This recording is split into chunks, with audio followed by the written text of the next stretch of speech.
नमस्कार दोस्तों, good evening. आज हम लोग पढ़ने वाले हैं, जैसा कि आप लोगों को लोगों में दिख गया होगा, थंबनेल में दिख गया होगा।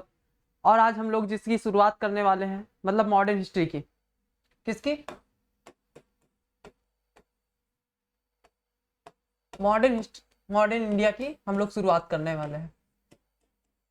तो इसको पढ़ने से पहले हम लोग दो चीजों पे ध्यान देते हैं कि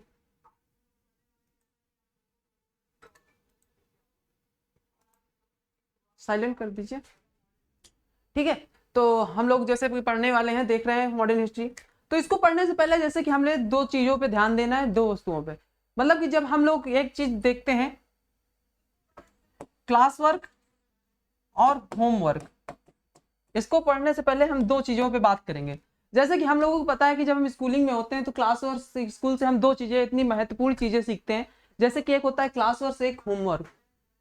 और हम लोग क्या करते हैं कि हम जब स्कूल में होते हैं तो वहां पे दबाव होता है, तो हम लोग वहां पे दोनों चीजों का पालन करते रहते हैं और सफलता आती रहती है, मतलब सफल होते रहते हैं।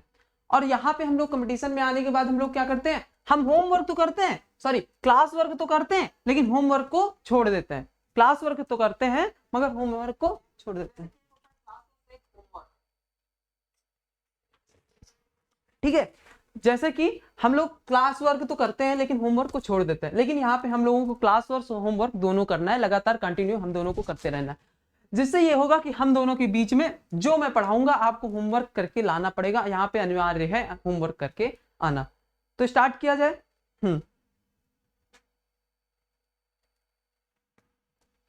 तो स्टार्ट करते हैं। जैसे कि हमें पता है मॉडर्न इंडिया के बारे में हम लोग पढ़ रहे हैं, तो मॉडर्न इंडिया में पढ़ने से पहले भारत को सोने की चिड़िया का देश कहा जाना, ये हो गया मेरा भारत। क्या हो गया? भारत। गोल्डन स्पैरो, सोने की चिड़िया।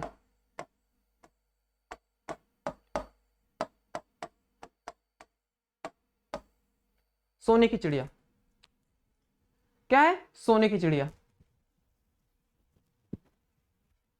तो अगर सोने की चिड़िया का बोले, तो अगर हम लोग बोलते हैं कि भारत को सोने की चिड़िया कहा जाता था, भारत देश को सोने की चिड़िया कहा जाता था, क्यों कहा जाता था, इसके पीछे का रीजन क्या है? तो अगर उसको हम सबसे पहले जोड़ने की कोशिश करें, उससे हम कुछ सीखने की कोशिश करें, तो नंबर एक की हम बात करेंगे यहाँ के प्राकृतिक संसाधन की। नंबर एक, प्राकृतिक संसाधन क्या है? प्राकृतिक संसाधन।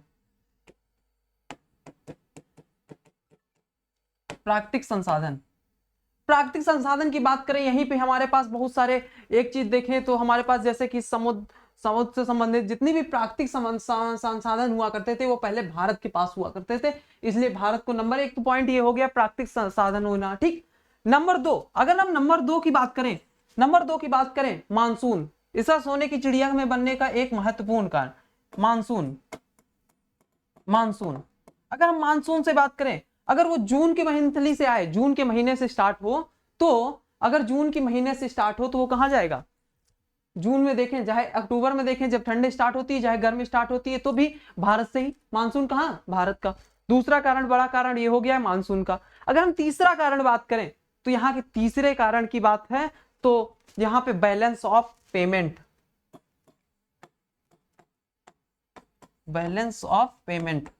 तीसरा कारण बैलेंस ऑफ पेमेंट मतलब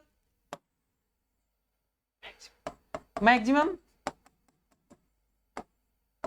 एक्सपोर्ट, और आगे की बात करें minimum import.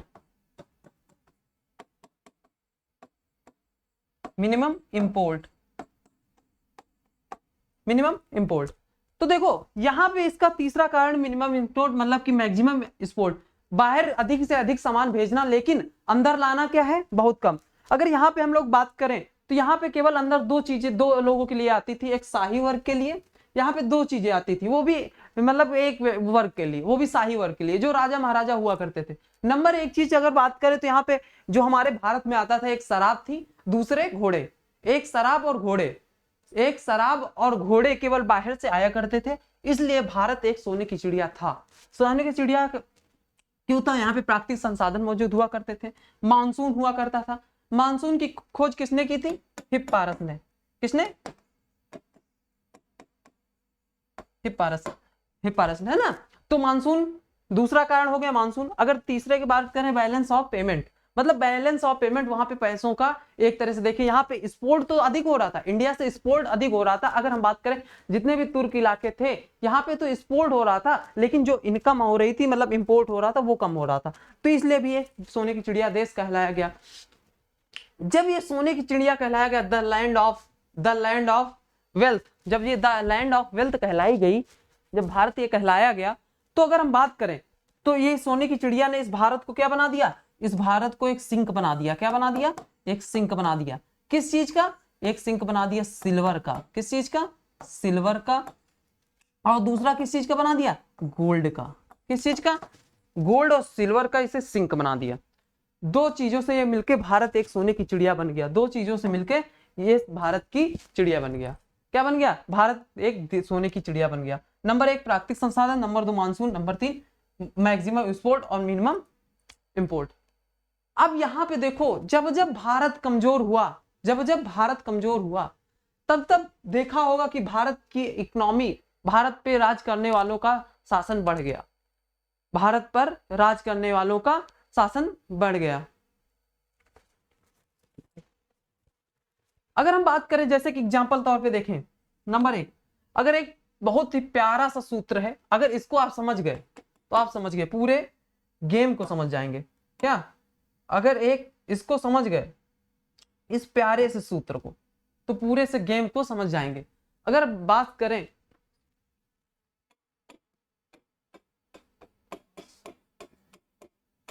possibility cannot survive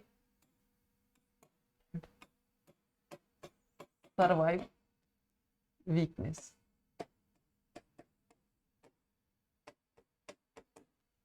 अगर इस सूत्र की बात करें जो है possibility can not survive weakness, मतलब कि समृद्धि कमजोरी के साथ नहीं रह सकती। एक तरह से देखिए, समृद्धि जो है वो कमजोरी के साथ नहीं रह सकती। ये अपने लाइफ से भी जोड़ के समझ सकते हो और ऐसे भी समझ सकते हो। एग्जाम्पल, अब एग्जाम्पल देखो फटाफट, एग्जाम्पल की बात करें। एग्जाम्पल 1000 एडी में, 1000 एडी में, 1000 एडी की हम बात करें, जब महमूद गजनवी आता है तो वहां से हम बात करें, यहीं से इसका समझिए, इसका एग्जाम्पल यहीं से समझिए।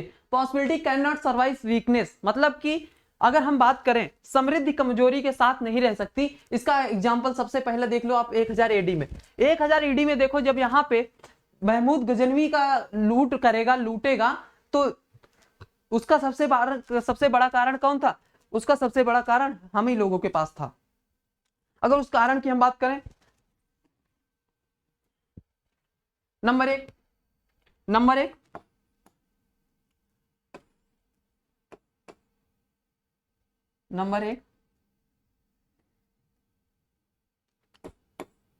Political issues. Number 1 political issues.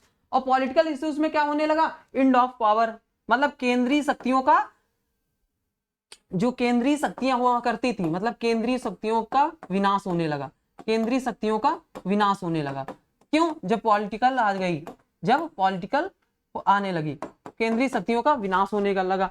Number 2 समाज। नंबर 2 का कारण क्या था? नंबर 2 को अगर समझने की कोशिश करें, नंबर 2 होगा हमारा समाज। क्या होगा? समाज। समाज में क्या था? समाज में थी जातिवाद। क्या था? जातिवाद, जो आज भी चल रहा है। नंबर 1 केंद्रीय शक्तियों का विनाश। नंबर 2 अगर समाज की बात करें तो जातिवाद और धर्मवाद, धर्म पे बात, ठीक, वहां पे जाति और धर्म होता था। जो चीज आज भी चल रही है, जो चीजें आज भी चल रही हैं, क्यों? आज भी इसका कारण है, यही चल रहा है। और तीसरा अगर हम बात करें, तीसरा हमारा कल्चर, मतलब कि संस्कृत। क्या? संस्कृत। तीसरा क्या है? तीसरा कल्चर या संस्कृत या कल्चर, समझते जाइए बस। अब समाज क्या करता है? समाज क्या बांट रहा है? समाज बांट रहा है, डिवाइड कर रहा है। किसमें? जाति में और धर्म में समाज को बांट रहा है। समाज और जाति और धर्म में बांटने की कोशिश कर रहा है। अब कल्चर की बात करें, कल्चर में क्या होना चाहिए? कल्चर में होना चाहिए एजुकेशन, मतलब शिक्षा। एजुकेशन मतलब शिक्षा होनी चाहिए। और शिक्षा कैसी दे रहे हैं? बैकवर्ड दे रहे हैं। कैसी दे रहे हैं? बैकवर्ड दे रहे हैं। शिक्षा क्या कैसी दे रहे हैं? बैकवर्ड दे रहे हैं। अब तुम्हारे पास जब तुम्हारी राजनीतिक स्थिति खराब है, तुम्हारा समाज तो खुद बटा जा रहा है जातिवाद और धर्मवाद में, संस्कृत को तुम शिक्षा दे नहीं पा रहे हो, ठीक, तो इसका परिणाम क्या हुआ? इसका परिणाम क्या हुआ? इसका परिणाम हुआ, आया कौन? महमूद गजनवी। कौन आया?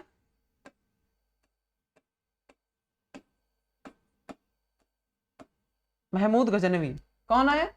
महमूद गजनवी।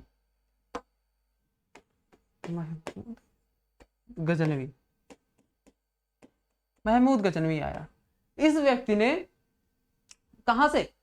नागरकोट से लेकर इसका परिणाम ये निकला, नागरकोट से लेकर सोमनाथ तक लूटा, नागरकोट से लेकर सोमनाथ तक लूटा।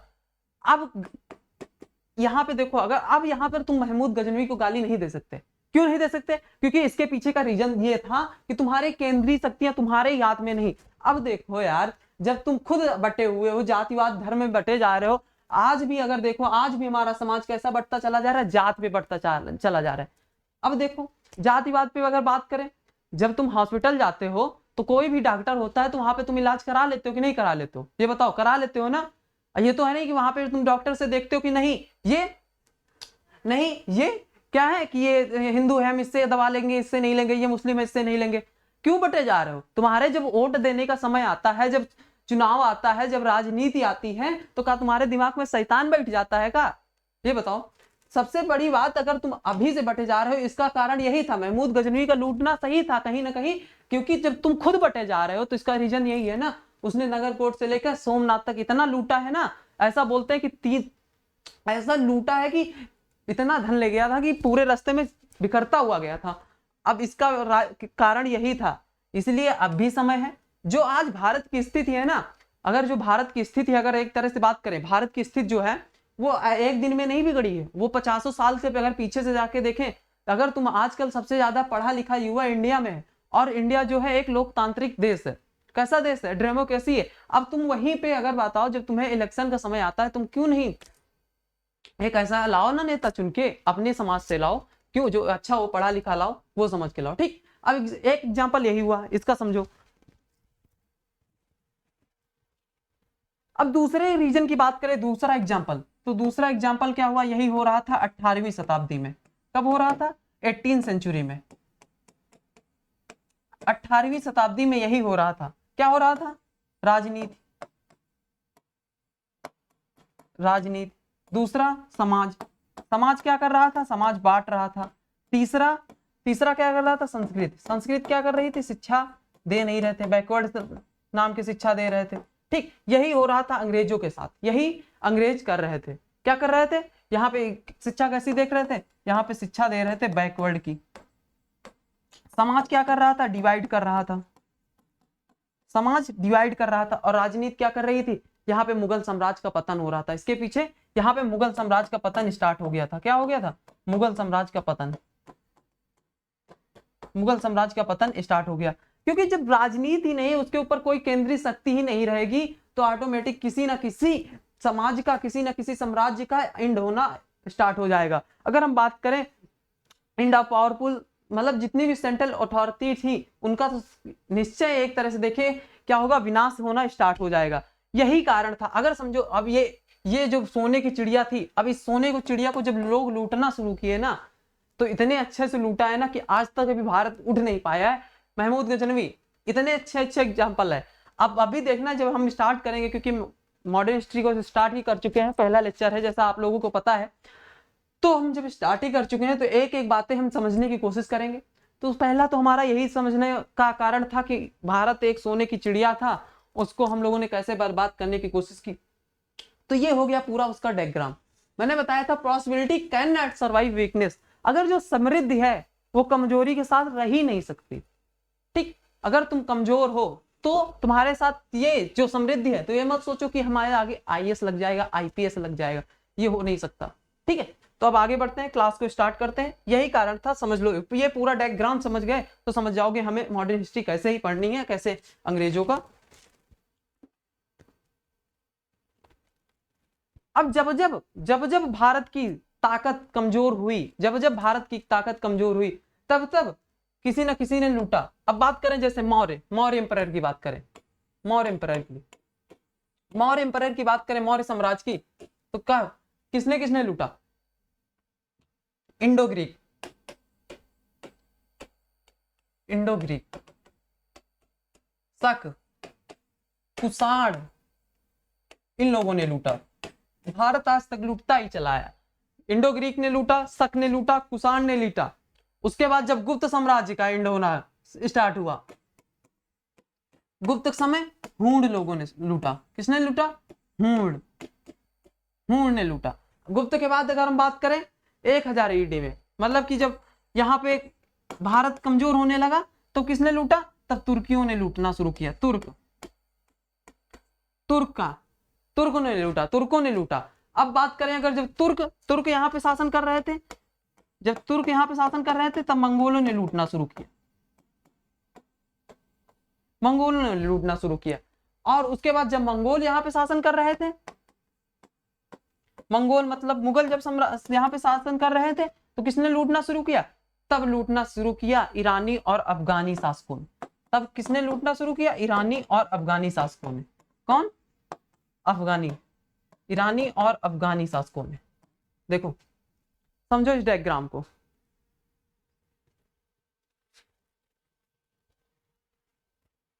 समझने की कोशिश करो पूरी। और जब इसके बाद अगर जब इन लोगों ने लूटने के बाद अगर हम 15वीं सेंचुरी की बात करें, 15वीं शताब्दी की, 15वीं शताब्दी की, तब यहाँ पे किस समय था? यहाँ पे इंडिया पे शासन किसका था? मुगल का। एकदम पीक पे था, मुगल साम्राज्य एकदम पीक पे चल रहा था। यहाँ पे कौन चल रहा था? मुगल। मुगल कौन चल रहे थे? एकदम पीक पे चल रहे थे। तब यहाँ पे विदेशी कंपनियां आना स्टार्ट की। कौन? पुर्तगाली, डच, इंग्लिश, फ्रांसीसी। यहाँ पे अब अंग्रेजी कंपनियों का आना शुरू हुआ। और जब यहाँ पे अंग्रेजी कंपनियों का आना शुरू हुआ, अब बात करें पुर्तगाली की, पुर्तगाली, डच, इंग्लिश, फ्रांस। और जब इन कंपनियों का आना शुरू हुआ तब भारत में क्या हुआ? भारत में पैसा बहना शुरू हुआ। क्या हुआ? यहाँ पे पैसा बहना शुरू हुआ। कैसा? पैसा बहना शुरू हुआ। क्योंकि जब बाहर से कंपनियां आना शुरू हुई तो मतलब जहां एक एक जो फार्मूले थे, एक तरह से समझना कि मतलब भारत ऑटोमेटिक बहता हुआ चला गया। खुद अपने जो भारत का जो इतिहास है ना, भारत ने खुद बनाया है।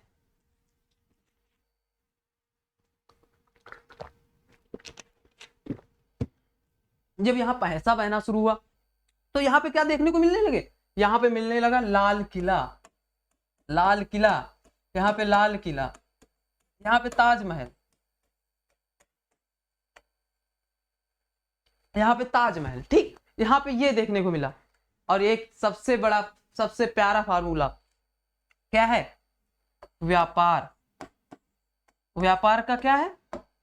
व्यापार अगर आप कर रहे हैं तो यहाँ पे जब एक तरह से समझो पूरी कहानी, जब इतनी विदेशी कंपनियां आना स्टार्ट हुई, मतलब पुर्तगाली, डच, अंग्रेज, जब फ्रांसीसी आए, तो मेन कारण इन लोगों का था, मुद्दा था व्यापार करना। क्या था? व्यापार करना। और जब व्यापार करने के साथ साथ इन्होंने क्या सोचा, क्योंकि इतने तो ये कमजोर है ही हैं, अगर हम किसी को पैसा देंगे तो ये तो तैयार हैं लेने को। ठीक, तो इन्होंने सोचा जब व्यापार करेंगे तो क्यों ना राजनीति जो है, इन्होंने यहाँ पे केवल व्यापार नहीं किया, राजनीति के यहाँ पे व्यापार के साथ साथ राजनीति का आधिपत्य भी स्थापित करने की कोशिश की। मतलब व्यापार तो कर ही रहे थे, यहाँ पे राजनीति का आधिपत्य भी स्थापित करने की कोशिश की। और जब यहाँ पे आधिपत्य करने की कोशिश की, पॉलिटिकल करने की सोची, यहाँ पे क्या हुआ? सबसे पहला यही है कि अर्थव्यवस्था की कौन है संरक्षिका? यह व्यापार। राजनीति तो अर्थव्यवस्था की संरक्षिका ही है, इकोनॉमी की संरक्षिका ही है, इकोनॉमिक की संरक्षिका तो ही है। व्यापार तो ये लोग करना ही चाह रहे थे, व्यापार तो करेंगे ही, लेकिन राजनीति भी करना चाह रहे थे, क्योंकि अगर जानते थे कि अगर हम राजनीति करेंगे तो भारत में एक बहुत ही अच्छा फार्मूला बताया गया है कि अगर तुम्हें भारतीयों के ऊपर शासन करना है तो उनके जो मतलब अंदरूनी मैटर है, मतलब उनके अंदर के मैटर जितने हैं, उनके अंदर के मैटर में दखलंदाजी से ना स्टार्ट कर दो। जब दखलंदाजी स्टार्ट कर दोगे वो तुम्हें खुद लाभ देंगे, वो आर्थिक तो लाभ देंगे ही, उसके साथ साथ राजनीतिक भी लाभ देंगे। ठीक, इसका कारण यही था, व्यापार के साथ साथ राजनीति और इकोनॉमी। देखो कारण समझते चलो बस। यहाँ पे देखो, यहाँ पे जब भारत कमजोर हुआ तब क्या हुआ? यहाँ पे केवल लूटना शुरू हुआ, सब लोगों ने लूटा। शक, कुषाण, हूण, तुर्क, मंगोल, ईरानी और अफगानी, और जब 15वीं शताब्दी आई तो यहाँ पे मुगल तो पीक पे थे ही, मुगल के साथ साथ यहाँ पे कंपनियों का आना शुरू हुआ। पांडिचेरी, डच, इंग्लिश, फ्रांस, ये सारी जब कंपनियां आना शुरू हुआ तो इंडिया में क्या हुआ, पैसा बहना स्टार्ट हुआ। इंडिया में पैसा बहना स्टार्ट हुआ। जब पैसा बहना स्टार्ट हुआ तो यहाँ पे क्या कुछ देखने को मिलने लगा, लाल किला, ताजमहल देखने को मिलने लगा। और यहाँ पे अगर हम व्यापार की बात करें, व्यापार के साथ साथ इन लोगों ने, केवल कंपनियों ने क्या किया, व्यापार के साथ साथ राजनीति भी करना स्टार्ट की। कंपनी तो साथ साथ कर ही रही थी, व्यापार तो कर ही रही थी, यहाँ पे अब राजनीति भी करना स्टार्ट किया। और जब राजनीति करने लगी तो राजनीति की संरचिका कौन है, राजनीति की संरचिका अर्थव्यवस्था है, मतलब इकोनॉमी है।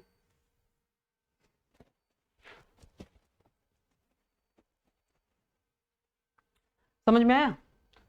ऐसे ही बस पढ़ते जाना है, समझ समझ के। अब जो रीजन है ऐसे ही आराम से हम लोगों को पढ़ना है, इसमें ज्यादा प्रॉब्लम आनी नहीं चाहिए। अब आराम से हम समझते हुए आगे बढ़ेंगे।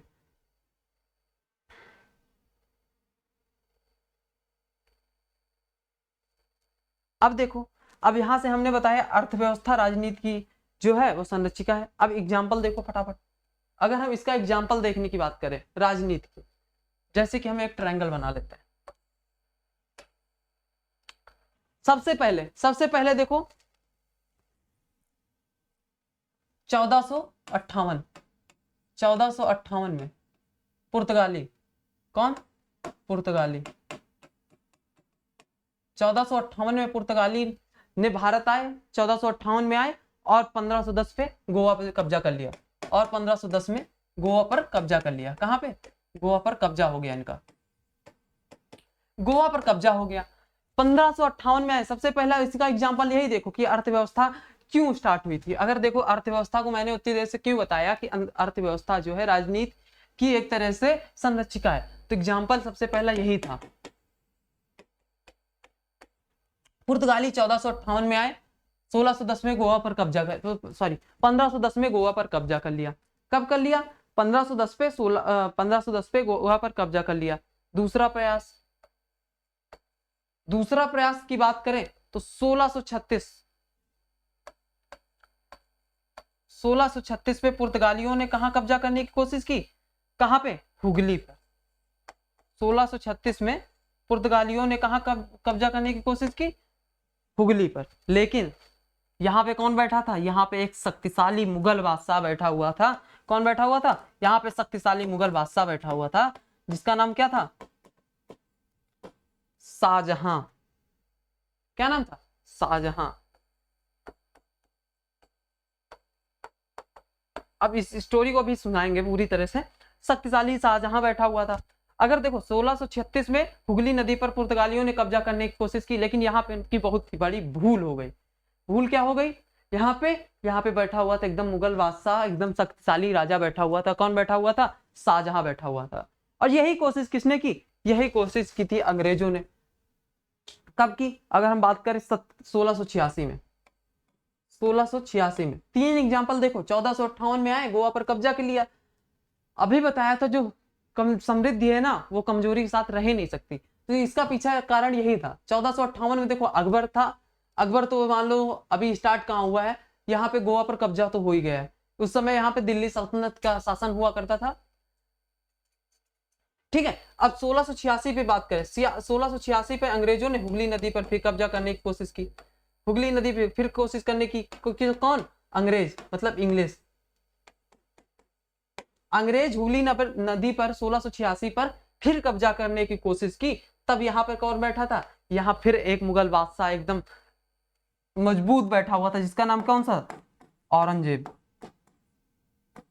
कौन, औरंगजेब बैठा हुआ था।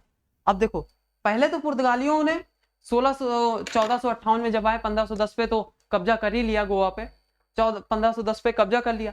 लेकिन जब ये आगे बढ़े, जब इनका आगे बढ़ना स्टार्ट हुआ, जब ये आगे बढ़ने स्टार्ट हुए, तब क्या किया, तब इन्होंने 1636 में हुगली नदी पर कब्जा करने की कोशिश की। और जैसे ही कब्जा करने की कोशिश की, वैसे ही शाहजहां ने 2 थप्पड़ लगाए, अभी बैठ, अभी मालिक मैं हूं। ठीक, और यही कारण इधर हुआ। इधर क्या हुआ, 1686 में, अगर 1686 की बात करें, 1686 में क्या हुआ, 1686 में अंग्रेज हुगली नदी पे फिर कब्जा करने की कोशिश की।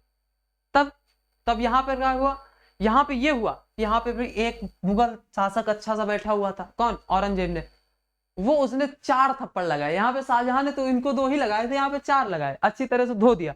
तब इन लोगों ने क्या किया, इन लोगों ने समय को इंतजार किया, बेटा समय तो आएगा, सबका आता है, हमारा भी आएगा। अब धीमे धीमे यहीं से कहानी शुरुआत होती है।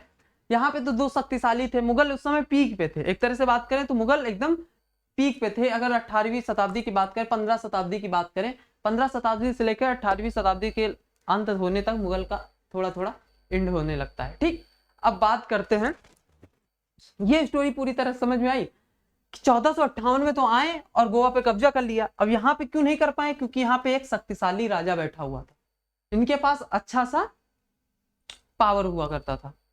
अब यही एक डेट है, आप लोग अगर डेट, अब इन लोगों ने क्या किया, यहाँ पे एक इन्होंने शांति से बैठ गए, शांति से बैठ गए। कौन कौन, इधर तो पुर्तगाली भी बैठ गए और अंग्रेज भी बैठ गए। ये लोग समय का इंतजार करने लगे, किसका, समय का इंतजार करने लगे, वेट करने लगे, बेटा हमारा भी समय आएगा, हमारा भी समय आएगा। यहां तक स्टोरी समझ में आई, कनेक्ट होते रहना, धीमे धीमे स्टोरी सुनाऊंगा, पढ़ाता जाऊंगा। और समय का इंतजार करते करते एक समय ऐसा आया 1739 में, धीमे धीमे एक डेट कौन सी आई, 1739, 1739, करनाल का battle of Karnal, battle of Karnal.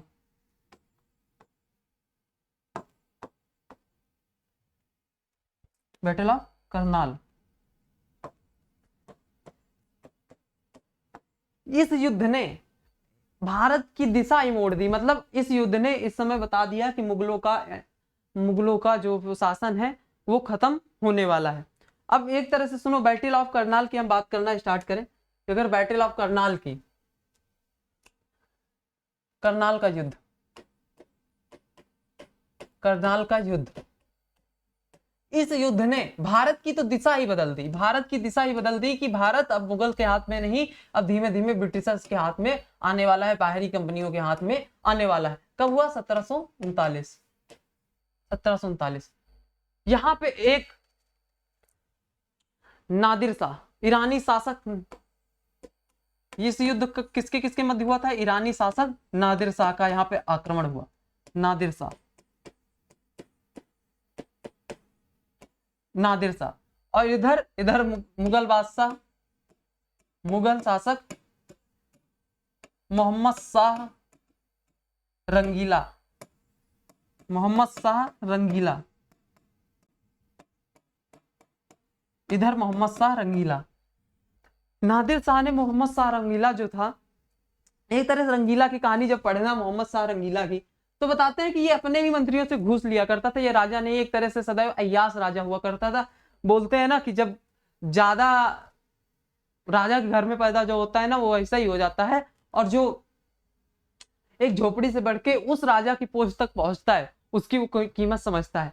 उसी तरह अगर बात करें मोहम्मद शाह रंगीला की, तो ये अपने अय्याश में, जब इससे बोला गया कि जब इसके मंत्री बताए कि उधर नादिर शाह बढ़ रहा है, तो आने दो आने दो, क्योंकि इनको तो ये घमंड था ना कि हमारा जो, एक तरह से देखें, हमारा जो खानदान है वो तो इतने दिन से चला आ रहा है, इतनी पीढ़ियों से चला आ रहा है, ठीक। लेकिन इन्हों को जब नादिर शाह ने यहाँ पे अटैक किया, तब इनको ऐसा धोया है ना कि 3 दिन इनको मुर्गा बना के रखा है।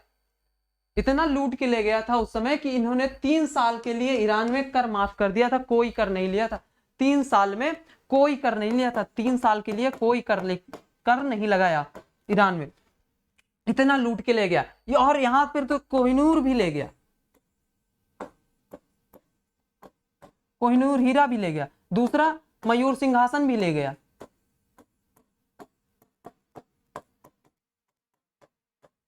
यहाँ पे मयूर सिंहासन भी ले गया नादिर शाह, और यहाँ पे मयूर सिंहासन और कोहिनूर भी ले गया, और यहाँ से मुगल साम्राज्य का पतन धीमे धीमे स्टार्ट हो गया था। इतना समझो पहले।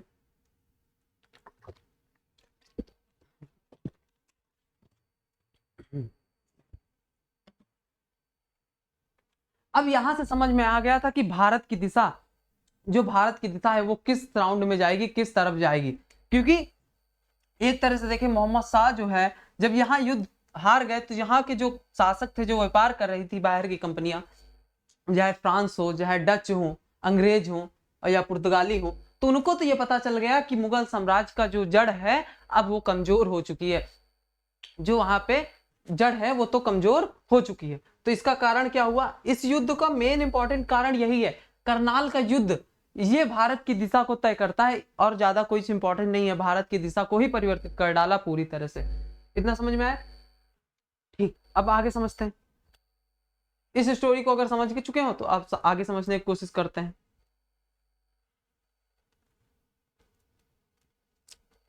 अब जब इस युद्ध के बाद, करनाल के युद्ध के बाद, अब इन कंपनियों को तो पता चल चुका था कि क्या होने वाला है, चाहे पुर्तगाली हो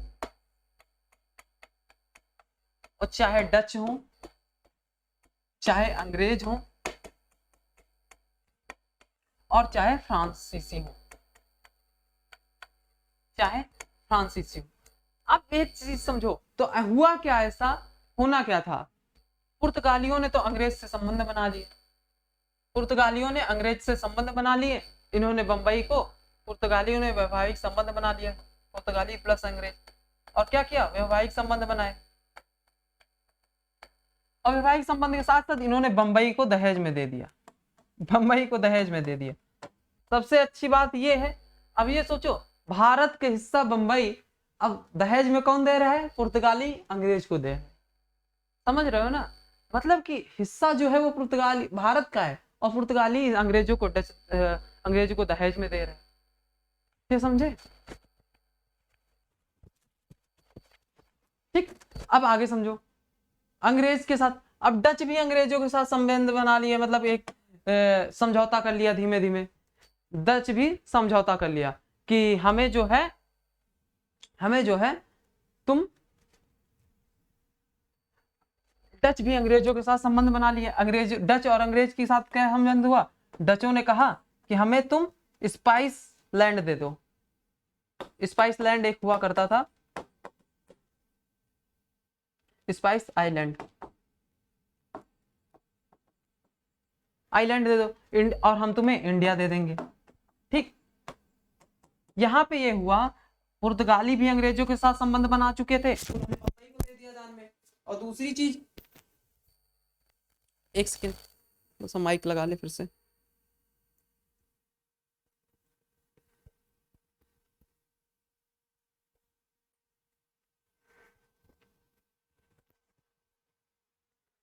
ठीक, यहाँ पे डचों ने यहाँ से अंग्रेजों से कहा कि तुम हमें स्पाइस आइलैंड दे दो और हम तुम्हें इंडिया दे देंगे, ये भी संबंध बन चुके थे। तो यहाँ पे दो तो एकदम एक तरह से हो गया, ठीक, दोनों के साथ संबंध बन गए, दोनों के साथ लड़ाई बनने की कोई चांस ही नहीं थी। अब तीसरा कारण क्या हुआ, अंग्रेज और फ्रांसीसी के साथ कोई भी संबंध ना बने, इंग्लिश और फ्रांस के बीच में कोई भी संबंध नहीं बने। ठीक, तो इस संबंध का कारण क्या हुआ, जब इन दोनों के मध्य कोई संबंध न बना, एक तो पुर्तगाली और अंग्रेज के मध्य क्या हुआ, बंबई दहेज में चला गया। ठीक, ये भी तो वैवाहिक संबंध में आ गए। वैवाहिक संबंध के बाद अगर हम बात करें, ठीक, वैवाहिक संबंध के साथ साथ डच और अंग्रेजों के साथ क्या हुआ, डच और अंग्रेजों के साथ हुआ कि उन्होंने कहा हमें इंडिया दे दो, हम तुम्हें स्पाइस लैंड देंगे, ये बट गए। लेकिन अंग्रेज और फ्रांसीसियों के मध्य कोई भी समझौता नहीं बना, अंग्रेज और फ्रांसीसियों के मध्य कोई भी समझौता नहीं बना। ठीक, इसका परिणाम क्या हुआ, इसका परिणाम ये हुआ, एंग्लो कर्नाटिक वार, मतलब का एंग्लो का युद्ध, एंग्लो कर्नाटक युद्ध, एंग्लो कर्नाटक युद्ध।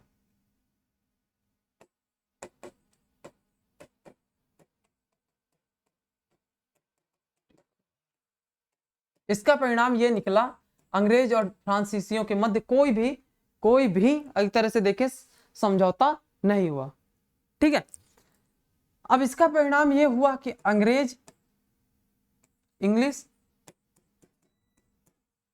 इंग्लिश और फ्रांसीसियों के मध्य कोई भी संबंध ना बन पाए।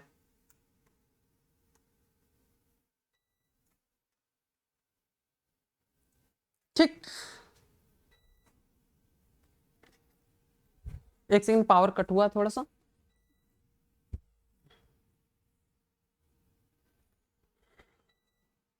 अब ये समझ में आया कि अंग्रेज और फ्रांस के मध्य अब कोई संबंध तो बनने से रहे नहीं। ठीक, फ्रांस के मध्य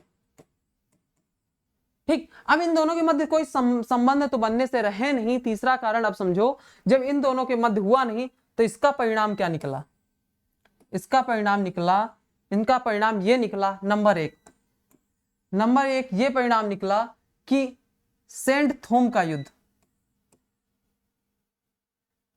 सेंट थोम का युद्ध, सेंट थोम का युद्ध,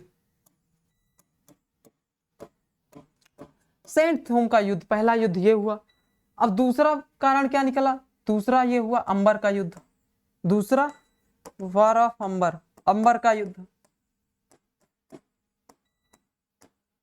अगर ऐसे समझ लिए ना तो मैं वादा करता हूं आप लोग भूलेंगे ही नहीं, क्योंकि ऐसे जो पॉइंट हैं आप लोगों को समझ में आ जाएंगे आसानी से अगर ऐसे ही समझते चले गए। तीसरा क्या हुआ? तीसरा वांडिसवास युद्ध, वार, वांडिसवास। इसका परिणाम ये निकला, सेंट थॉम का युद्ध, अंबर का युद्ध और वांडिसवास का युद्ध। ये समझ में आया? अब इन दोनों के मध्य युद्ध होने का कारण यह था कि भारत का असली दावेदार कौन, भारत का असली दावेदार कौन, क्योंकि अब जब दो पार्टी बची तो भारत का असली दावेदार कौन, दावेदार कौन, भारत का असली दावेदार कौन। पहला परिणाम क्या निकला? सेंट थॉम का युद्ध हुआ, अंबर का युद्ध हुआ और वांडिसवास का युद्ध, वार हुआ। अब इसको समझेंगे तो हम समझेंगे ही। सौरभ कुमार गुरुजी लाइट गई है क्या? हाँ लाइट चली गई, इसलिए थोड़ा सा प्रॉब्लम हो रही है। तो क्या हुआ, मैं दिखूं चाहे ना दिखूं लेकिन क्लास तो दिख ही रही है ना।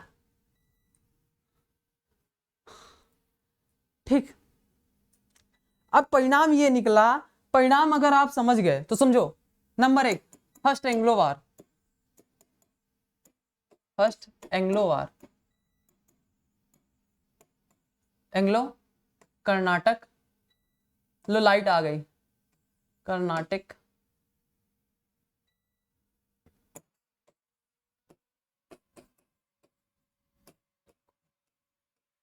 फर्स्ट एंग्लो कर्नाटक वार कब? 1746 से 48, ये पहला युद्ध। अगर पहले युद्ध को समझ गए तो दूसरा युद्ध भी समझ में आ जाएगा, अगर पहला युद्ध समझ गए तो दूसरा युद्ध भी आसानी से समझ में आ जाएगा। पहला युद्ध कौन सा? प्रथम एंग्लो कर्नाटक युद्ध।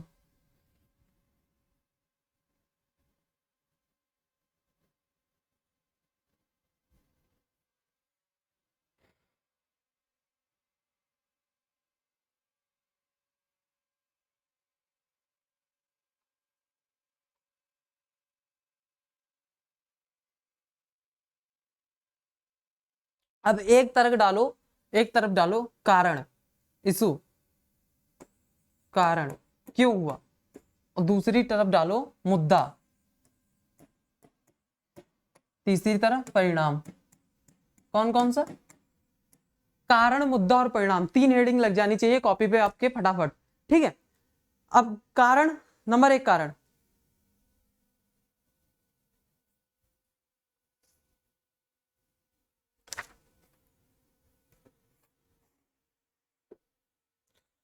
नंबर 1 कारण डालो उत्तराधिकार का युद्ध,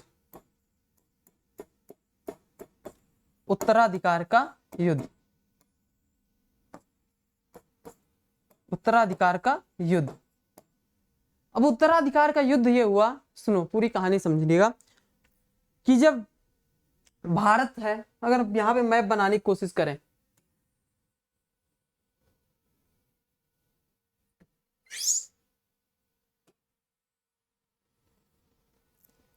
ये हो गया भारत, यहां पे क्या हुआ, यहां पे एक मद्रास, यहां पे पड़ता है मद्रास, मद्रास पे किसका शासन? अंग्रेज का, किसका?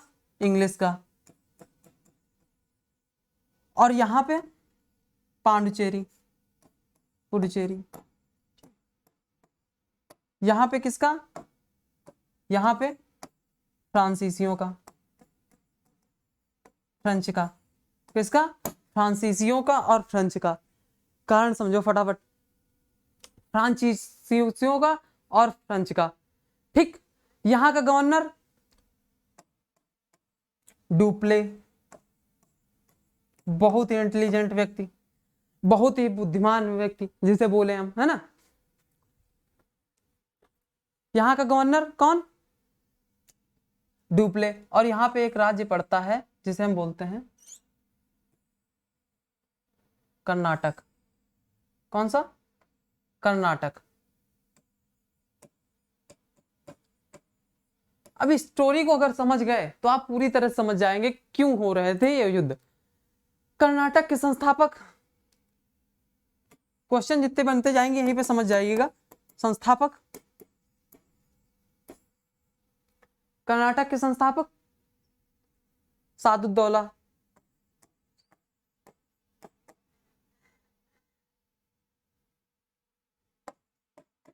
तल्ला, ठीक, यहाँ के संस्थापक। उसके बाद दोस्त अली, उसके बाद दोस्त अली, उसके बाद अनूरुद्दीन,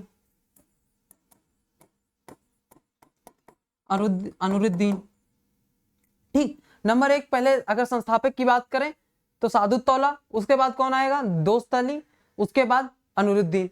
अब हुआ ऐसा, सुनो, यहाँ पे तो शासक कौन था, राजा तो यहाँ पे हो रहा था, यहाँ पे तो था अनूरुद्दीन, ठीक, अनूरुद्दीन शासक था, अनूरुद्दीन शासक था। अब यहाँ पे जब फ्रांसीसियों ने सोचा कि क्यों ना इस मद्रास को हम छीन लिया जाए इनसे, अंग्रेजों से, जब इन्होंने छीनने की कोशिश की, अंग्रेजों से छीनने की कोशिश की एक तरह से, देखो तो यहाँ पे फ्रांस ने अंग्रेजों से ये चीज छीनने की कोशिश की, मद्रास हमारा हो जाए, क्योंकि मद्रास एक तरह से देखिए व्यापार का बहुत ही इंपॉर्टेंट केंद्र माना जा रहा था, ठीक, बहुत इंपॉर्टेंट केंद्र माना जा रहा था। तो मद्रास ये अंग्रेज आए, किसके पास आए, बोले अनूरुद्दीन के पास आए, बोले कि साहब आप मकान मालिक हैं और ये जो फ्रांसीसी है ये भी आपके मकान मतलब ये किराएदार हैं और हम भी किराएदार हैं, तो ये किराएदार दूसरे किराएदार को रहने से मना कर रहा है, उसमें छीनने की कोशिश कर रहा है और गलत हम पे आरोप लगा रहे हैं। तो अनूरुद्दीन खुश हुआ, ठीक, अनूरुद्दीन खुश हुआ, क्या खुश हुआ कि हम तो यार मकान मालिक हैं, अभी तक हम सोच रहे थे कि केवल हम बेकार ही राजा हैं ना। तो अनूरुद्दीन खुश हो गया कि हम मकान मालिक हैं। तब इन्होंने डुप्ले को बुलाया, डुप्ले को बुलाया, एक संदेश भिजवाया अनूरुद्दीन ने डुप्ले के पास कि आप आए हमारे पास। तब इनसे बोला, डुप्ले से, कौन, अनूरुद्दीन बोला कि आप क्यों इन अंग्रेजों को परेशान कर रहे हैं, है ना। तो बोला, डुप्ले बोला ठीक है, ये कितना किराया देते हैं, बोले 5,000 देते हैं, 5,000 मतलब सुनिएगा केवल, ठीक, स्टोरी। तो बोले 5,000 देते हैं, तो बोला ठीक है हम 20,000 देंगे, इतनी आय होती है ये तुम्हें 5,000 देते हैं, हम 20,000 देंगे। अब ये अनूरुद्दीन का दिमाग और सही कि ये तो हमें 5,000 दे रहे हैं, अब डुप्ले हमें क्या देगा, अब 20,000 किराया देगा मद्रास का, मद्रास का अब हमें 20,000 किराया देगा। तो डुप्ले, अनूरुद्दीन ने क्या कहा, ठीक, आज से तुम्हारा मद्रास हो गया। अब मद्रास हो गया, यहाँ पे तो ठीक अंग्रेजों ने मान लिया। अब इसका परिणाम क्या हुआ, अनूरुद्दीन ने इनसे फ्रांसीसियों को दे दिया, ठीक, मद्रास पे भी तुम शासन करो। अब परिणाम ये निकला, सेंट थोम का व्यवहार हुआ। युद्ध किसका हुआ, सेंट थोम का युद्ध। इसका परिणाम ये निकला कि सेंट थोम का परिणाम निकला, सेंट थोम वार, ये इसका परिणाम निकला, ठीक, परिणाम ये निकला। क्यों, क्योंकि अनूरुद्दीन ने डुप्ले को मद्रास दे दिया, ठीक, मद्रास पहले अंग्रेजों के पास तो था ही। अब अंग्रेजों ने जब इनसे शिकायत की तो इन्होंने खुश होकर पांडिचेरी, डुप्ले ने कहा हम इनसे ज्यादा किराया देंगे, इन्होंने डुप्ले को दे दिया। ये समझ में आई स्टोरी पूरी, ठीक है। अब बात करते हैं हम, परिणाम तो ये निकला। इस परिणाम में क्या हुआ, अब सुनो धीमे से, थोड़ी थोड़ी कहानी समझने की कोशिश करना। अब जब डुप्ले को इन्होंने दे दिया तो डुप्ले ने तो मद्रास को तो जीत ही लिया, डुप्ले ने मद्रास को जीत लिया और किराया भी देना बंद कर दिया, अनूरुद्दीन को किराया भी देना बंद कर दिया था। अब यही होता है ना, जब बिना शक्ति के, बिना कुछ संघर्ष के करने की कोशिश करोगे, बिना संघर्ष के कुछ पाने की कोशिश करोगे, दूसरे के बल पे तुम शासन करना चाहोगे तो ये हो नहीं सकता। शक्ति अर्जित करने के लिए संघर्ष करना पड़ेगा, ठीक है, शक्ति अर्जित करने के लिए संघर्ष जरूर करना पड़ेगा। ये देखो, ये फ्री में चाह रहे हैं, अनूरुद्दीन मद्रास, ठीक, हाँ तुम हमें 20,000 रुपए किराया दोगे, देगा वो, 1 रुपए नहीं देगा, उसने मद्रास पे भी कब्जा कर लिया। और इसका परिणाम क्या हुआ? इसका परिणाम ये हुआ, सेंट थॉम का युद्ध। परिणाम क्या निकला? सेंट थॉम का युद्ध। इसलिए कहा जाता है जब तक अगर तुम शक्ति नहीं है तुम्हारे पास, शक्ति का अर्जित करने के लिए तुम्हें संघर्ष करना पड़ेगा, एक तरह से देखे स्ट्रगल करना पड़ेगा। जब तुम स्ट्रगल कर लोगे खुद तुम मद्रास को पा सकते थे, ये मद्रास को पा सकते थे, लेकिन इन्होंने क्या किया ना, अंग्रेजों से हटा, और फ्रांसीसियों ने, डुप्ले ने क्या किया, मद्रास भी ले लिया और इनको 1 रुपए भी किराया देना बंद कर दिया।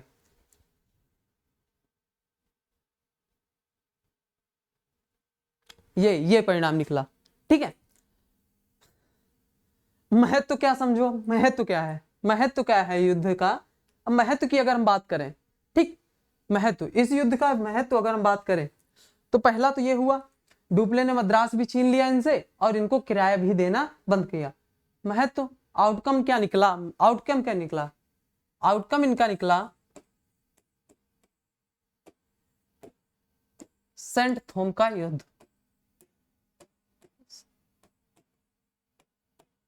सेंट थॉम वार, परिणाम ये निकला इनका। अब एक तरफ कौन? एक तरफ फ्रांसीसी सेना। कौन? फ्रांसीसी सेना। एक तरफ फ्रांसीसी सेना, दूसरी तरफ अनरुद्दीन। कौन?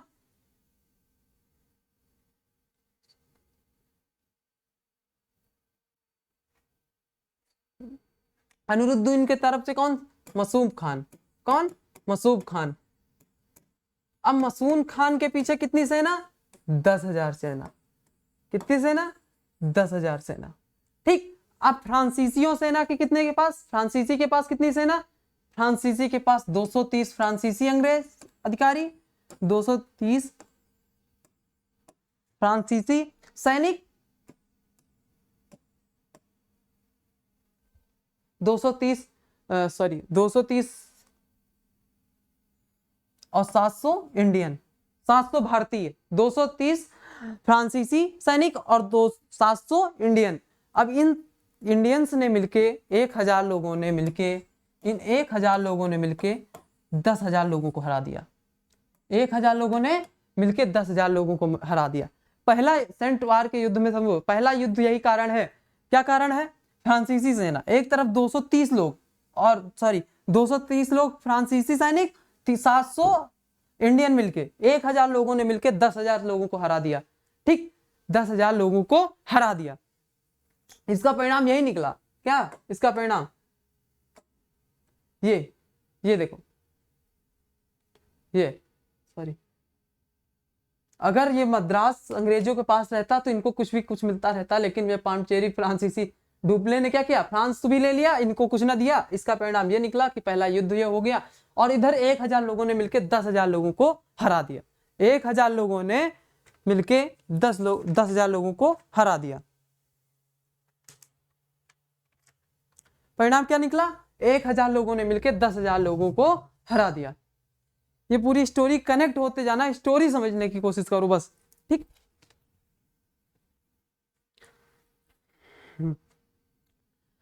अब स्टोरी समझो। एक सेकंड, पानी पी ले।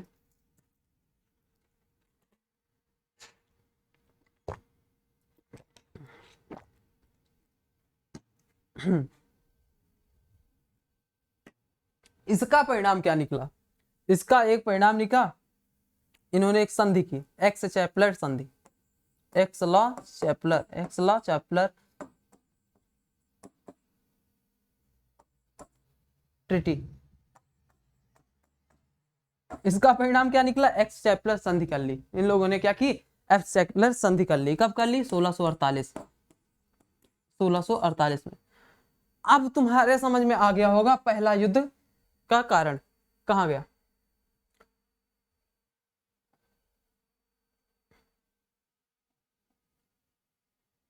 ये फर्स्ट एंग्लो वार, पहला अधिकार उत्तराधिकार के लिए भी लड़ाई हो रहे थे एक तरह से देखें। और मुद्दा क्या बना? मुद्दा ये बना कि भारत पे इसका प्रभाव पड़ने लगा। भारत पे प्रभाव पड़ने लगा। अंग्रेजों ने, डुप्ले ने क्या किया, फ्रांसीसियों ने अंग्रेजों से मद्रास को छीन लिया। अब उसके बाद अनरुद्दीन के साथ, स्टोरी को समझो पूरी, कनेक्ट करो स्टोरी को शुरुआत से। ठीक, स्टोरी क्या हुआ? सबसे पहले अगर बात करें एंग्लो कर्नाटक की। ठीक, तो पहला युद्ध में क्या हुआ, पहले युद्ध में यह हुआ कि यहाँ पे पहले तो मुद्दे चल ही रहे थे अंग्रेज और फ्रांस के बीच में। ठीक, फ्रांस के बीच में, क्योंकि अभी तक कोई समझौता नहीं हुआ था, इन दोनों के मध्य कोई ना कोई तो मुद्दे बने हुए थे जो झगड़े की जड़ थे। ठीक, दूसरा कारण अगर हम बात करें, दूसरा कारण यह हुआ, अब जब दूसरा मुद्दा यह बना कि जब ये कारण बना कि पांडिचेरी पर फ्रांसीसियों ने अंग्रेजों की तरफ मद्रास पे कब्जा करने की सोची, तो मद्रास में अनिरुद्दीन ने भी इसका डुप्ले का भी साथ दे दिया। अब जब डुप्ले का साथ दे दिया तो मद्रास से तो इनको कुछ मिलने वाला था ही नहीं, मद्रास से इनको तो कुछ मिलने वाला था ही नहीं। तो इन्होंने क्या किया, इसका परिणाम ये निकला, इसका परिणाम ये निकला, इसका परिणाम ये निकला, सेंट जोसेफ होम का वार। मतलब एक तरफ 1000 लोग 10,000 लोगों को मिलकर जिता दिया। अब यहां पे क्या जरूरी थी, यहां पे सुनो, यहां पे संख्या नहीं, यहां पे क्या जरूरी था, संख्या नहीं, यहां पे अनुशासन जरूरी था। अब इधर ये जीते क्यों, इनके पास था डिसिप्लिन और ये अनडिसिप्लिन, ये अनडिसिप्लिन, ये डिसिप्लिन। इनके पास संख्या, यहां पे मैंने बताया कि संख्या जरूरी नहीं होती किसी भी चीज को जीतने के लिए, संख्या नहीं, केवल अनुशासन ही होना चाहिए। अनुशासन सबसे बड़ा कारण, अनुशासन। ठीक, अनुशासन के साथ साथ डायरेक्शन भी होनी चाहिए कि डायरेक्शन किधर जा रही है, समझे, पूरी स्टोरी समझो। अब ये पूरी स्टोरी समझ में आ गई हुई, इसका परिणाम क्या निकला, जब पहला सेंट थोम एंग्लो युद्ध हुआ तो उसका परिणाम क्या निकला, एक्स ला चैपलर की संधि हुई, चैपल की संधि हुई, एक्स ला चैपल की संधि हुई। कब हुई, 1748 में ये संधि हुई, इसका परिणाम ये निकला। अब आगे समझो। ठीक, अब दूसरे युद्ध की बात करो। अब सेकंड एंग्लो वार की स्टोरी समझो। यहां पे तो एक्स ला चैपलर की संधि हो गई, स्टोरी धीमे धीमे खत्म होने पे आ गई। अगर हम बात करें सेकंड की, सेकंड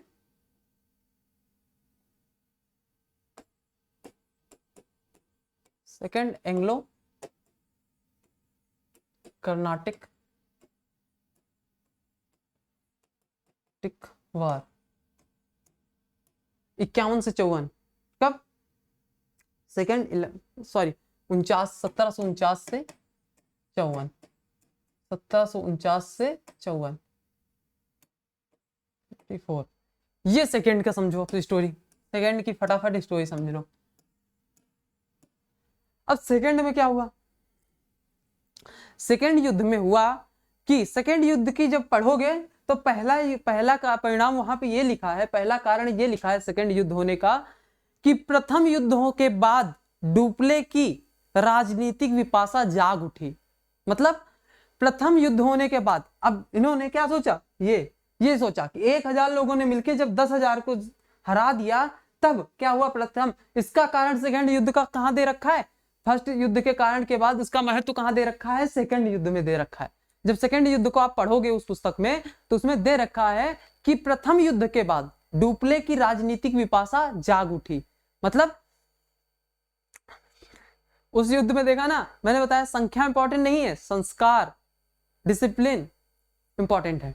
ठीक, उसी तरह इसका महत्व क्या निकला सेकंड युद्ध में, सेकंड युद्ध में दे रखा है, तो वहां पे पढ़िएगा, वहां पे दे रखा है कि प्रथम युद्ध के बाद डुप्ले की राजनीतिक विपाशा जाग उठी। अब और क्यों ना हम हथियाने की कोशिश करें, क्योंकि हम 1,000 तो हैं, 1,000 थे, उन्होंने जब 10,000 को हरा दिया तो यहाँ तो हम जीत सकते हैं ना, क्योंकि अब तो हमारे पास मद्रास भी आ चुका है। ठीक, उसके एक युद्ध भी हो चुका है, संधि भी हो चुकी है। अब इन्होंने प्रथम युद्ध में इन्होंने इनकी राजनीतिक जो अभिलाषा थी वो तो जागी उठी थी। अब हम बात करने वाले हैं, तब इन्होंने क्या किया, इन्होंने अब अपनाई नीति किंग मेकर की। अब कौन सी नीति अपनाई इन्होंने, किंग मेकर की। कौन सी नीति अपनाई, इसके लिए इन्होंने 2 मुर्गे चुने, 2 मुर्गे चुने। कौन सा, 2 मुर्गे चुने, एक हैदराबाद दूसरा कर्नाटक, एक हैदराबाद दूसरा कर्नाटक।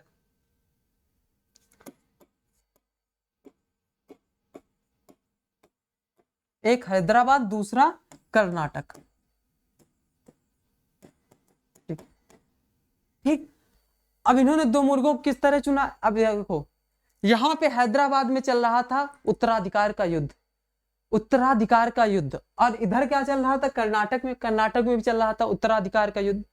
अब हैदराबाद में किसके किसके विरुद्ध चल रहा था, यहां पे चल रहा था उत्तराधिकार का युद्ध,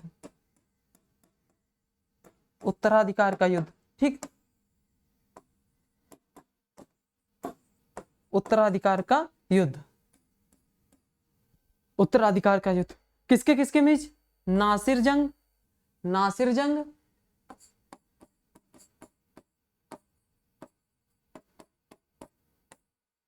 नासिर जंग और मुजफ्फर जंग, और मुजफ्फर जंग, नासिर जंग और मुजफ्फर जंग के मध्य चल रहा था, दो लोगों के मध्य युद्ध चल रहा था, किसके किसके मध्य, नासिर जंग और मुजफ्फर जंग के मध्य। और कर्नाटक में क्या हो रहा था, कर्नाटक में भी यही हाल था, कर्नाटक में क्या चल रहा था, कर्नाटक में भी चल रहा था, किसके किसके मध्य, अनिरुद्दीन और चंद साहब के मध्य दो युद्ध चल रहे थे, अनिरुद्दीन, अनिरुद्दीन और चंदा साहब, साहब के मध्य युद्ध चल रहे थे, दो युद्ध, दो लोगों के मध्य इधर भी उत्तराधिकार का युद्ध चल रहा था। तो डुप्ले ने एक बहुत ही फार्मूला, बहुत ही फेमस फार्मूला, बहुत इंपॉर्टेंट फार्मूला अपनाया, तो क्यों ना इन दोनों का एक तरह से देखें कि क्या करें हम, क्या करें यहाँ पे इन दोनों ने, डुप्ले ने कौन सा फार्मूला अपनाया, डुप्ले ने अपनाया किंग मेकर का फार्मूला, कौन सा, किंग मेकर का फार्मूला, बहुत इंपॉर्टेंट फार्मूला। नंबर एक फार्मूला कौन सा अपनाया, किंग मेकर का, मतलब राजा बनाओ, किसी को राजा बनाओ। अब यहां पे क्या हुआ, यहां पे क्या हुआ, तीन लोग मिल गए, मुजफ्फर जंग और चंदा साहब प्लस फ्रांसीसी, कौन कौन मिल चुका, मुजफ्फर जंग और चंद साहब और डुप्ले, तीन लोग मिल चुके, डुप्ले प्लस मुजफ्फर जंग प्लस चंदा साहब, इन तीन लोगों ने मिलके, इन तीन लोगों ने मिलके 1700 एक गुट बनाया, एक गुट बना के 1749 में, एक 1749 में नासिर जंग, सॉरी, अंबर के युद्ध में अनिरुद्दीन की हत्या कर दी, किसकी, अंबर के युद्ध में, अंबर के युद्ध में अनिरुद्दीन की हत्या कर दी, किसकी हत्या कर दी, अनिरुद्दीन की हत्या कर दी। तो राजा कौन बन गया, राजा बन गया चंदा साहब, कौन बन गया, चंदा साहब, कौन, चंद्रा साहब बन गए, समझो पहले, ठीक। इन्होंने कौन सी रणनीति अपनाई, ठीक है, किंग मेकर, राजा बनाओ, कौन राजा बनेगा, जी सर हम हैं। जैसे ही इन्होंने पूछा, ये नीति बाद में आगे चल के क्लाइव, मतलब अंग्रेज इसे अपनाएंगे, बना कौन रहा है, यहाँ पे डुप्ले बना रहा है, कौन बना रहा है, फ्रांसीसी बना रहे हैं, लेकिन अपनाएगा कौन, लगाएगा कौन, लगाएगा अंग्रेज, अधिकतर कौन लगाएगा, अंग्रेज। अंग्रेज भी यही करेगा ना कि जब हम बात करेंगे वहां पे आगे चलेंगे, तो वहां पे वो अंग्रेज भी तो पूछेगा किसको राजा बनना है, तो मीर कासिम बोलेगा जी सर हम हैं, हमें राजा बनना है, तो ठीक ठीक आजा आजा मैं तुझे बनाऊंगा, ठीक। वैसे यहाँ पे रणनीति कौन बना रहा है, डुप्ले बना रहा है, ठीक। तो 1749 में अंबर के युद्ध में अनिरुद्दीन की हत्या करवा दी गई और चंदा साहब राजा बन गए कर्नाटक के, नंबर एक। अब नंबर दो समझो, इसी स्टोरी को आगे बढ़ाते हैं। 1750 में, 1750 में, 1750 में नासिर जंग को भी मरवा दिया, 1750 में नासिर जंग को भी मरवा दिया, मारा गया। डुप्ले ने इन दोनों राज्यों के मध्य, अब यहां पे राजा किसको बना दिया, राजा बना दिया मुजफ्फर जंग को, राजा मुजफ्फर जंग, राजा कौन बन गया, मुजफ्फर जंग, कौन बन गया, मुजफ्फर जंग, ठीक।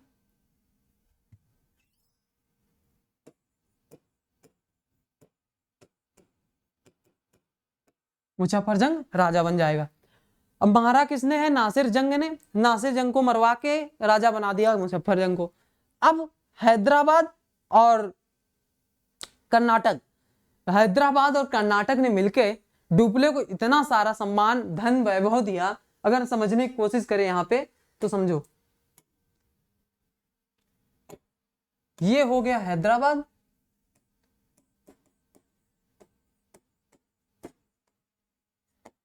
ये हो गया कर्नाटक, ये हैदराबाद, ये कर्नाटक, ठीक। अब हैदराबाद ने क्या किया, हैदराबाद ने मुजफ्फरजंग राजा बन जाएंगे, मुजफ्फरजंग राजा बन जाएंगे। इन्होंने मसूलीपट्टनम किसको दे दिया? फ्रांसीसियों को, मतलब डुप्ले को दे दिया। मसूलीपट्टनम दे दिया, मसूलीपट्टनम दे दिया। नंबर दो क्या कर दिया? नंबर 2 मसूलीपट्टनम धन भी दिया, और कन्याकुमारी तक का गवर्नर बना दिया। क्या कर दिया? कन्याकुमारी से, कृष्णा से लेकर कन्याकुमारी तक इनको गवर्नर बना दिया। क्या कर दिया? कृष्णा से लेकर कन्याकुमारी तक गवर्नर बना दिया। वो तो गवर्नर था ही फ्रांसीसी का, लेकिन इन्होंने भी उसे बना दिया। अब यहाँ पे क्या हुआ? कर्नाटक भी क्या दे दिया? कर्नाटक ने क्या किया? यहाँ पे 80 गांव दे दिए। क्या कर दिए? यहाँ पे 80 गांव दे दिए। किसने? चंदा साहब ने। वहां पे मुजफ्फरजंग दे रहा है, मसूलीपट्टनम धन दे रहा है, कर्नाटक दे रहा है, और बहुत सारा धन दे रहा है। एनसीईआरटी में पढ़िएगा, इसमें लिखा हुआ है, ठीक है। और यहाँ पे अगर हम बात करें, कर्नाटक में क्या किया? 80 गांव भी दे दिए, और यहाँ पे पांडुचेरी भी इसे दे दिया। पांडुचेरी में तो ये था ही, लेकिन उसका क्या किया? इन लोगों ने कर माफ कर दिया। कर, कोई टैक्स वैक्स नहीं लेना। किसको? डुप्ले को। किसको? डुप्ले को। किसको? डुप्ले को। ये कारण था, ये क्या था? ये कारण था, ये समझो, ठीक। इन्होंने क्या किया? मसूलीपट्टनम और धन, कृष्णा, कैवारी। अब डुप्ले भी सोच रहा था ये क्या हो रहा है, मतलब कि भारतीयों के आंतरिक मामले में, डुप्ले ने यहीं से समझ गया कि भारतीयों के आंतरिक मामले में दखलंदाजी दो, और बस इनसे राजनीतिक और आर्थिक लाभ लो। डुप्ले को समझ में ये बात आ गई कि अब हमें क्या करना है? इनके आंतरिक मामलों में दखलंदाजी देनी है, और एक तरह से देखना है, दखलंदाजी करना है। कोई भी राजा बनने की कोशिश करे, हाँ मैं बनाऊंगा, और उसके बाद दखलंदाजी के साथ साथ क्या किया? दखलंदाजी दो, और इनसे आंतरिक, आर्थिक और राजनीतिक लाभ दोनों कमाओ। तो ये फार्मूला अपनाएगा आगे चल के क्लाइव। जब हम आगे पढ़ेंगे, अभी थोड़ा आगे बढ़ेंगे, जब नेक्स्ट क्लास में पढ़ना स्टार्ट करेंगे, तो इसी फार्मूले को हम लोग आगे पढ़ना स्टार्ट करेंगे। अब यहाँ पे रीजन समझो फटाफट, ठीक। ये तो पूरी कहानी समझ में आ गई सेकंड युद्ध के। सेकंड युद्ध क्यों हुआ? क्योंकि सेकंड युद्ध का कारण पहले युद्ध में ही दे रखा है, महत्व दे रखा है। क्या? कि प्रथम युद्ध के बाद डुप्ले की राजनीतिक अभिलाषा जाग उठी थी। और जब व्यक्ति की कोई भी अभिलाषा भूखी होती है, जब भूखा होता है तो खाता कितनी तेज से है, ये भी पता होना चाहिए ना। तो खाता भी काफी स्पीड से। ये समझ में आई? ये ठीक, ये समझो, ये देखो, ये डायग्राम समझो, वेरी इंपॉर्टेंट। 1750 सेकंड नासिर जंग को मरवा दिया, राजा बना दिया। किसको? मुजफ्फरजंग को हैदराबाद का, और इधर कर्नाटक कौन बन गया? चंदा साहब। और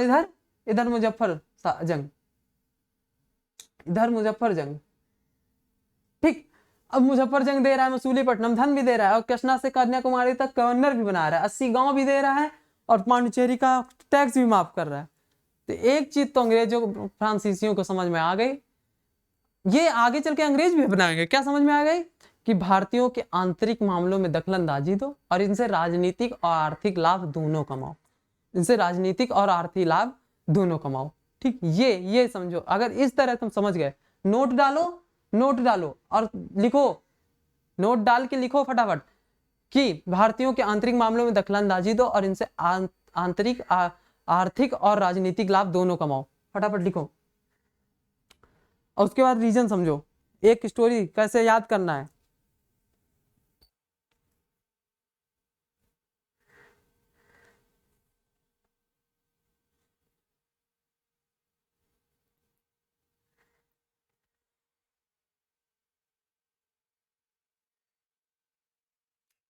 अब समझो, ऐसा ट्रायंगल बनाओ और डालो नंबर 1 राजनीतिक अभिलाषा बढ़ी। किसकी? डुप्ले की।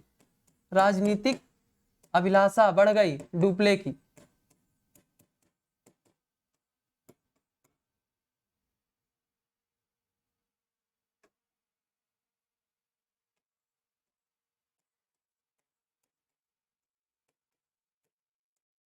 नंबर 2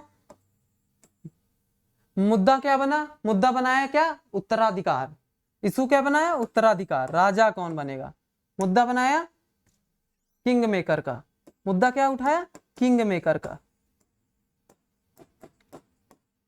आओ कारण, कारण समझो, राजनीति का अभिलाषा क्या मतलब प्रथम युद्ध तो हम पहले जीत चुके थे, 1000 लोगों ने 10,000 लोगों को हरा दिया, तो इसकी राजनीति की अभिलाषा भी जाग उठी थी। दूसरा कारण इसने मुद्दा क्या बनाया? इशू क्या बनाया? इशू बनाया किंग मेकर का। किसका?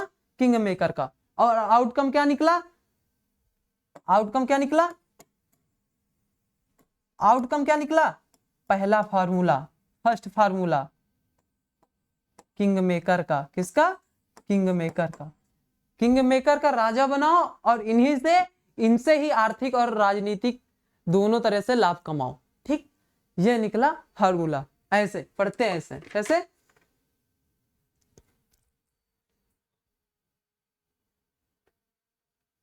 ठीक, ये कारण, ये सेकंड युद्ध, सेकंड एंग्लो वार का, सेकंड एंग्लो कर्नाटक वार, ठीक वार। ये ऐसे पढ़ते हैं, ऐसे हैं। ठीक है, अब पढ़ना कैसे है मैंने यही बताया। अब ये समझ लिए, पूरी स्टोरी समझ में आ गई होगी। प्रथम युद्ध में यहाँ पे हार क्यों रहे हैं, पीछे क्यों जा रहे हैं, इसका कारण यही है। हारने का और पीछे जाने का कारण क्या है कि ये लोग खुद अपने ऊपर डिपेंड ना होकर दूसरे के ऊपर, मतलब बिना शक्ति के, बिना संघर्ष के ये लोग दूसरे से कमाने की कोशिश कर रहे हैं। ठीक, राजनीतिक अभिलाषा नंबर 1। दूसरा कारण क्या था? दूसरे रीजन क्या था कि जब प्रथम युद्ध जीत ही चुका था, ठीक, कौन? डुप्ले जीत चुका था। और उसके बाद इन्होंने क्या किया? राजा कौन बनेगा? राजा बनाया। इशू क्या बनाया? मुद्दा क्या बनाया? उत्तराधिकार का युद्ध। जब उत्तराधिकार का युद्ध चल रहा था कि उत्तराधिकार में दो लोगों में चल रहा था, तो ठीक, एक को मरवा दिया, दूसरे को राजा बना दिया। इशू ये बना लिया, मुद्दा बना लिया। और आउटकम क्या निकला? पहला फार्मूला निकला कि किंग कौन बनेगा? राजा। अगर किंग मेकर वाली रणनीति अपनाई जाए, क्यों ना हम पूरे भारत पे कब्जा कर सकते हैं। क्योंकि ये लोग जो हैं, ये लोग क्या हैं? ये लोग केवल क्राउन के भूखे हैं, क्राउन के भूखे हैं कि गद्दी पे कौन बैठेगा, ये नहीं कि उसके ऊपर शासन कौन करेगा, गद्दी पे कौन बैठेगा। और वही आज भी हो रहा है। ठीक, ये समझ में आ गया? समझ में आ गया? तो ऐसे ही डायग्राम एक पेज में बना लो, और जहां भी जाओ, ट्रेन में जा रहे हो, गर्लफ्रेंड से मिलने जा रहे हो, डेट पे जा रहे हो ना, तो ऐसे ही पेज पे निकाल के याद कर लो। एक बार पढ़ते जा रहे हो, पढ़ते पढ़ते जा रहे हो, रिवीजन करते जा रहे हो। तो अगर ऐसे ही पढ़ते रहोगे, कनेक्ट करते रहोगे, तो समझ में बढ़ती जाएगी और भूलोगे नहीं। ठीक, तो आज के लिए हमने यहीं पे, आज का जो क्लास होने वाला था, आज यहीं पे होने वाला था, यहीं तक। और नेक्स्ट क्लास में बताएंगे। अब 2 युद्धों के बारे में जो बच्चे हैं वो अगली क्लास में हम लोग समझने की कोशिश करेंगे। और आज की क्लास यहीं पे हम लोग खत्म करेंगे। तो पढ़ने का तरीका भी समझ में आ गया होगा, कैसे पढ़ना है। थोड़ा कनेक्ट होते जोड़ो, कोई को किसी चीज को कनेक्टेड करते हुए जब जोड़ते हुए पढ़ोगे तो ज्यादा से याद होंगी। ठीक, आज की क्लास को हम लोग यहीं पे खत्म करेंगे। और जो हमारे साथ जुड़े थे उनका बहुत बहुत धन्यवाद। और जो है, अगर क्लास अच्छी लगी हो तो लाइक कर देना, और हमारे चैनल को सब्सक्राइब करें, शेयर करें, सारी चीजें। और आज के लिए हम यहीं